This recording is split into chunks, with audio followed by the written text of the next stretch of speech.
환기를 위해서 현관 입구에 이렇게 방충망 해놨거든요. 밑에 이제 바람 들어오지 않게끔 여기 자석을 붙여놔가지고 밑에도 꽉 막히게끔. 가운데 이제 밀면 이렇게 열리거든요. 그 뒤쪽 문 쪽도 방충망을 이렇게 설치했어요. 앞뒤로 이렇게 열어놓고 볼일 보러 나가면 환기가 잘 돼 있어요. 집 구조상. 요거는 이제 잠자는 방인데 마찬가지로 문 열어놓고 암막 커튼을 설치해서 이렇게 생활하고 있죠. 중간 방도 이렇게 문 열어놓고요. 그리고 치킨 세 종류를 동시에 한번 맛을 봤어요. 자담 치킨, 지코바 치킨, 프라닭 치킨. 제일 쫄깃한 고기, 제일 맛있는 치킨이 어떤지 한번 비교해서 그 네임에 맞는 거를 치킨 먹고 싶을 때 이제 주문해 보려고. 그 자담 치킨이든 지코바 치킨이든 프라닭 치킨이든 닭은 그냥 비슷비슷해요. 근데 아무래도 조금 더 그 치킨마다 재료 자체의 맛은 내 입맛에 맞는 거는 지코바더라고요. 프라닭은 조금 단 거 좋아하는 사람이 좋아할 것 같아요. 이건 이제 밥솥인데 이렇게 전자레인지 이렇게 돼 있어요.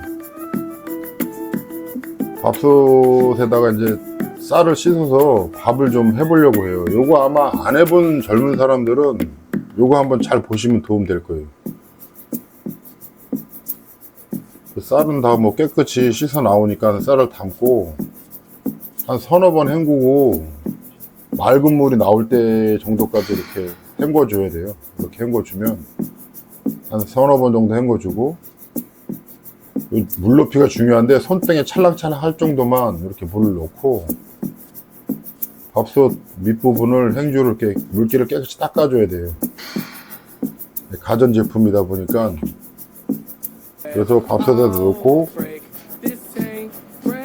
이제 가열을 시킨 다음에 밥을 해놔요. 이제 혼자 살다 보면 밥이 많이 남잖아요. 그걸 방지하기 위해서 나 같은 경우는 이렇게 밥을 다 해놓은 거를 이렇게 한 공기씩 담아서 일회용 작은 비닐팩에 넣고 냉동실에 넣어놔요. 그래서 필요할 때마다 전자레인지에다가 이렇게 하나씩 담아서 돌려가지고 먹으면 되게 편해요. 물론 그 햇반 먹어도 되는데 이렇게 하면은 아무 때고 먹을 수 있으니까 편하죠. 충분히 열을 식힌 다음에 냉동실에 이제 넣어놓으면 돼요. 필요할 때마다 꺼내면 되고. 이건 이제 계란찜기인데 뭐 요리나 전골 요리할 때 급하게 이렇게 2개 삶을 정도의 계란찜기가 다 팔고 있거든요. 내가 테무에서 샀나 알리에서 샀나 아마 그랬을 거예요. 이렇게 해가지고 금방 삶아져요. 계란찜기 넣어서 먹으면 되고. 간편한 계란탕 만들려고 그래요. 계란, 다시마, 국물 멸치, 새우젓, 다진 마늘, 대파, 진간장, 소금 이렇게 미리 준비를 해놔요. 팔팔 끓는 물에다가 다시마랑 국물 멸치를 넣고 약 한 5분간 팔팔 끓여서 국물을 우려내요. 국물을 우려낸 거를 준비를 해 놓고 깔끔하게 다 건져낸 다음에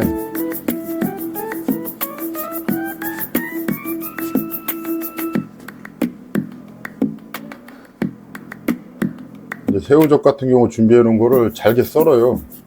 그래야 아주 식감도 좋고 아주 맛있거든요. 그리고 대파도 이렇게 썰어 가지고, 이제 나 같은 경우는 대파 한 단을 사면 조금 해 먹으면 많이 남잖아요.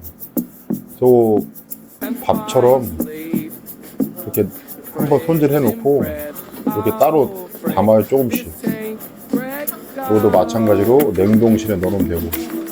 이제 계란을 풀어서 이제 소금 간을 잠깐 해야 돼요. 그리고 이렇게 다이소에서 파는 계란 거품 내기 편하더라고요.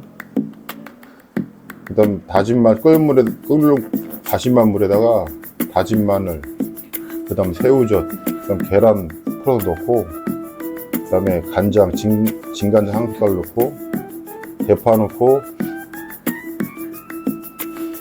끓을 때까지 한 3, 4분 정도 끓인 다음에 넣어서 이렇게 떠서 먹잖아요. 아, 국물 진짜 끝내줍니다. 냉장고인데, 나 같은 경우는 냉장고 전체 크기의 3분의 2 밑에가 이게 냉동실이에요. 냉장실은 좀 상대적으로 작은데 냉동실에 두고두고 사용해야 될 일이 많으니까 냉동실 큰 걸 샀어요. 요거는 이제 채소를 얇게 써는 기계인데 이게 아주 그냥 나는 편하게 잘 쓰고 있거든요. 이제 이게 뭐 감자라든가 뭐 양파 같은 거 이제 한번 사면은 뭐 상에서 버릴 일 없이 이렇게 굵게 맞춰서 이렇게 썰을 수가 있어요. 크기 똑같이.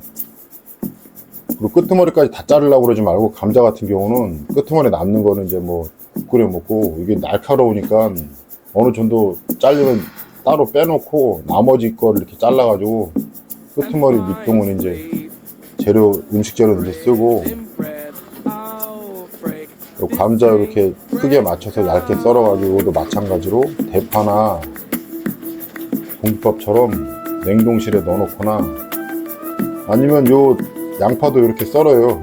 양파도 썰고 굵게 말게끔 이렇게 옆에 조절하는 게 있어요. 잡아 당기면은 굵어졌다 얇아졌다 하거든요. 또 굵게 맞춰서 이렇게 썰은 다음에, 양파나 감자는 냉동실에 넣으면 완전히 맛이 떨어지거든요. 근데 나 같은 경우는 어떻게 하냐면, 이게 가정용 건조기인데 그 건조기 이렇게 왼쪽 온도, 오른쪽은 시간 해가지고 양파 같은 거 이렇게 채 썰어 놓은 것처럼 이렇게 넣어가지고 양파는 한 70도에 한 2시간 정도? 뭐 온풍기로 다 열시키는 거예요. 이렇게 시간, 위에 시간, 온도 이렇게 조절이 돼 있어요. 이거 아주 잘 쓰고 있어요. 이렇게 양파 한 2시간 정도 건조를 시키면 이렇게 담아가지고, 이렇게 뭐 감자 같은 경우도 넣고, 감자 같은 경우는 한 5시간 정도 이렇게 해야 돼요. 70도 온도에 5시간 정도 바짝 말라요. 그럼 요거를 마찬가지로 이렇게 말린 상태에서 다른 것처럼, 다른 뭐 공깃밥이나 대파처럼 이렇게 넣어가지고, 요거는 이제 냉장실에 넣어도 돼요. 그리고 요거는 이제 구연산으로 보통 물로 그냥 걸레 빨아가지고 하는데, 나는 구연산으로 한번 이렇게 구연산 물에다가 걸레를 넣고 그 헹군 물로다가 한번 바닥을 닦아봤어요. 심리적인 걸 수도 있겠지만, 구연산에서 이제 그 소독작용도 하고 세정 효과도 있으니까 이렇게 구연산을 넣고 청소를 해보니까 뭐 기분 상쾌하고 너무 좋더라고요. 뭐 반지하 생활하면서 내 나름대로 이렇게 여러 가지 만족감을 갖고 이렇게 생활을 하거든요. 여러분들한테도 이런 이게 도움이 됐으면 좋겠네요. 이상입니다.